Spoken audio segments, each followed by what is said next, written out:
यात्रिकन कृपया ध्यान दीजिए, गाड़ी नंबर 0148 विकाराबाद से गुंटूर जाने वाली सुपरफास्ट एक्सप्रेस प्लेटफॉर्म नंबर 2 पर आ चुकी है। Your kind attention please, Nanded express is arrive 1 hour delay. దయచేసి వినండి, విజయవాడ వెళ్ళవలసిన ప్యాసింజర్ రైలు కొంత ఆలస్యం అవును, అసౌకర్యానికి చింతిస్తున్నాము అనంగానే అయిపోతుందానుల్లా।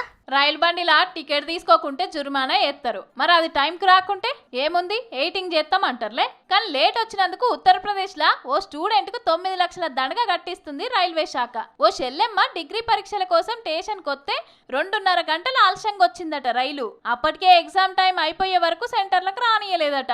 ఇగేముంది, రైలు చేయబట్టి ఏడాది చదువు ఖరాబ్ అయిందని కోర్టులో కేసేసింది। 7 ఏళ్లు వాయిదాల మీద వాయిదాలు నడిచినాక బండి ఆలస్యం వచ్చుడు నిజమే గాని ఎందుకు వచ్చింది అనేది చెప్పలేకపోయిర్రట।